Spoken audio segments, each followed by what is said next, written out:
Bem, pessoal, nosso bate-papo agora é com Adalto Cândido Soares, que é coordenador de comunicação e informação da Unesco no Brasil. O Adalto, junto com outros integrantes aí da Unesco aqui no país, trabalham aí com a democratização desse acesso aí à informação, né? Como é que é o trabalho hoje da Unesco em parceria com o governo? Assim, quais são os objetivos e o que vocês já desenvolveram até agora? Obrigado pelo convite. Bom, a Unesco ela desenvolve o trabalho no Brasil através da cooperação técnica internacional. A Unesco é uma organização das Nações Unidas para a Educação, Ciência e Cultura. Portanto, ela faz parte, ela integra a cooperação multilateral do Brasil com diversos organismos internacionais que o mundo tem. No caso, a Unesco é uma agência especializada da ONU com um mandato, sobretudo na área de educação.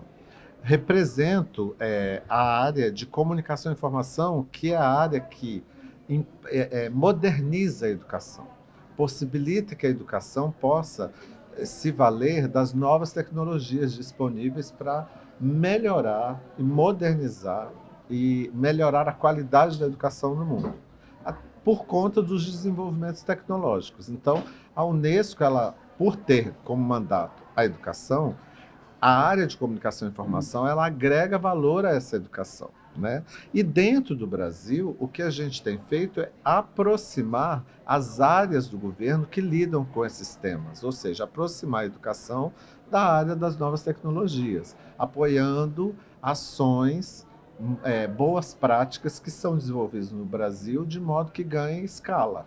Tá, a gente tem, dentro desse contexto, Adalto, a gente tem uma discussão que temos hoje 11 milhões de brasileiros analfabetos acima dos 15 anos. Assim, é um número que tem diminuído nos últimos anos, mas ainda é um número alarmante.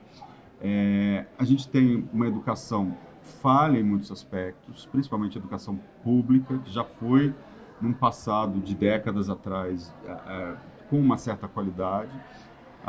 Como que a gente trabalha o poder de a educação midiática e o poder de crítica dessas pessoas dentro desse contexto brasileiro, com essas enormes desigualdades sociais, e como vocês podem ajudar nesse trabalho e em que projetos?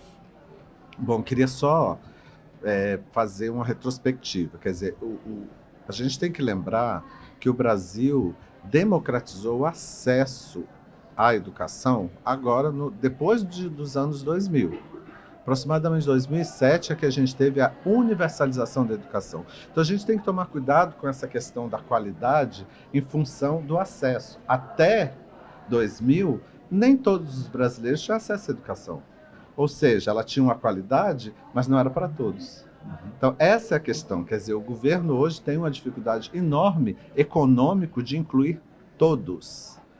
A população brasileira é enorme. Ou seja, isso é um processo. Antes não tinha essa inclusão e agora o desafio Exato. Então, criar fazer essa uma inclusão. comparação de qualidade antes da universalização não dá. Em quanto tempo a gente consegue essa universalização? Vai depender da demografia do Brasil, porque a cada ano novos entrantes da educação acontecem, crianças nascem e entram no sistema. Tá. Quer dizer, é uma equação complexa, economicamente falando. E a gente teve, por exemplo, agora a pandemia também. Sim, mas não morreu tanta criança, né? Então, assim, a faixa etária. Então, o que eu quero colocar só isso, que a gente tem um desafio demográfico enorme, porque é um país continental, né? Isso é fato. Então, a qualidade da educação, ela vai se dar também diante desse desafio da demografia brasileira, né? A quantidade de jovens, de crianças que precisam ser incluídas na educação. Claro que as novas tecnologias podem ajudar, mas também há um ônus aí, né? Então a gente tem que pensar em todos esses aspectos, nos aspectos demográficos, a gente tem que pensar nos aspectos econômicos, a gente tem que pensar nos aspectos técnicos e necessários para que você faça com que uma criança aprenda. E onde a Unesco entra nisso? A Unesco entra justamente ajudando a resolver esse tipo de dificuldade, realizando pesquisas, realizando brainstorms internacionais, de modo que ajude o governo a fazer boas políticas públicas, né? Vários conceitos, por exemplo, o conceito de educação midiática, o conceito de alfabetização midiática formacional, foi criado pela Unesco. A Unesco começou a discutir esse assunto, desenvolver um currículo, de modo a preparar os professores para esses novos desafios. Então, a questão toda é essa, quer dizer, por um lado você tem uma necessidade de educação, que é alfabetização, a educação como um todo, né? E, por outro lado, você tem os desenvolvimentos tecnológicos que incidem sobre a população brasileira e que faz com que a educação tenha que se adaptar. Então, os desafios são inúmeros, né? O campo da educação é um campo muito complexo, que envolve a questão da cognição. E discussões sobre esse assunto, a Unesco tem trabalhado. Não é simples você fazer com que uma pessoa aprenda, com a criança aprenda, né?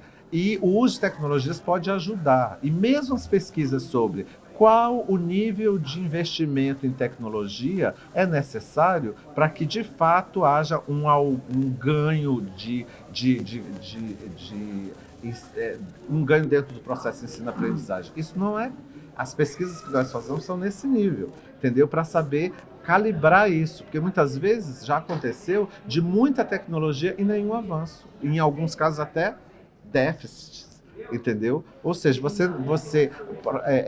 experiências que aconteceram no passado, de você tirar todo o presencial e só manter a distância e tecnológica, nada acontecer.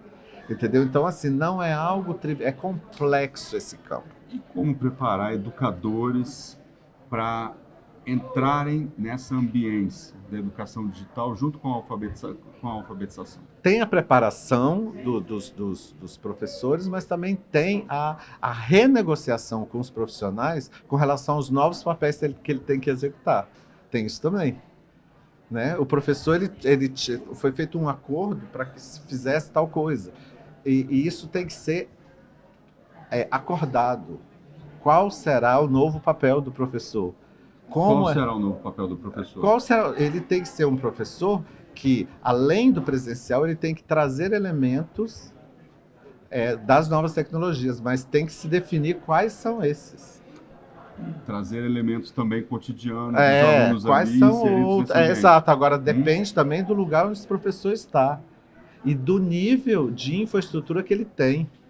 Então, você pode formar o professor, é muito importante que o professor seja formado, mas ele tem que ter tecnologia e suporte na escola para fazer qualquer coisa que seja. E tem hoje? Depende do estado, depende da escola, depende... Exemplos, por exemplo. Não tenho esses dados claros aqui agora para te dar, mas o fato é que a gente conhece o Brasil, ele tem áreas ricas e áreas pobres. Então, são coisas desse tipo que precisam ser levadas em consideração. Então, assim, o que eu quero dizer para você é que o tema é um tema complexo porque envolve infraestrutura, envolve a adequação dos currículos, que estamos começando agora com a nova BNCC, a reconhecer a necessidade da cultura digital. Isso não existia antes, né? É necessário que haja um acordo junto aos professores dos novos papéis que ele vai ter que desempenhar e, principalmente, um tema que é muito pouco falado, que é o tema da gestão. A gestão das escolas é fundamental. É a gestão escolar que vai definir qual tecnologia vai ter, quantos professores terão, que tipo de adaptação a escola tem que ter em termos prediais, em termos de energia elétrica. A gente fala de escolas que não têm energia elétrica no Brasil. Tem isso no Brasil, né? Então, a gente tem uma complexidade de fatores que definem a questão do campo da educação. Hoje a gente tem transporte escolar, hoje a gente tem alimentação escolar. Quer dizer, a cobertura social que o Brasil dá aos alunos é algo... Não tem nem como comparar antes dos anos 2000. Esse desafio da Unesco, ele é parecido em outras regiões do planeta? Ele é parecido aqui na América Latina? É diferente? A universalização, pelo que eu sei, da educação só na América Latina, são poucos países que têm. Todos têm direito à educação. Batem na escola e são matriculados. Isso não é geral.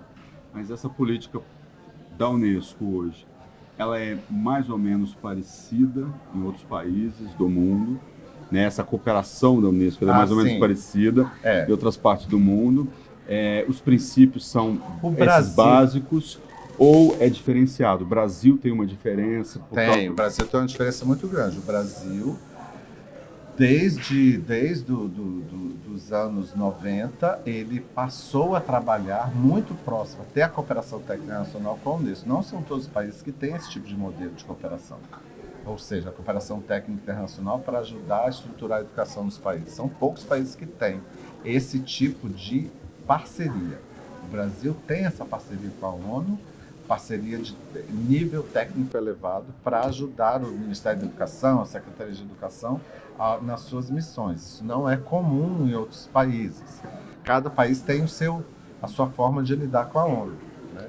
Tá certo. Adalto Cândido Soares, né, diretor de comunicação e informação da Unesco, está aqui na SPM hoje discutindo a alfabetização midiática, informação midiática e outros temas. Quer saber mais informações sobre isso? Tem outras entrevistas dentro do SBT News para você se informar. É só clicar aqui no link e acessar.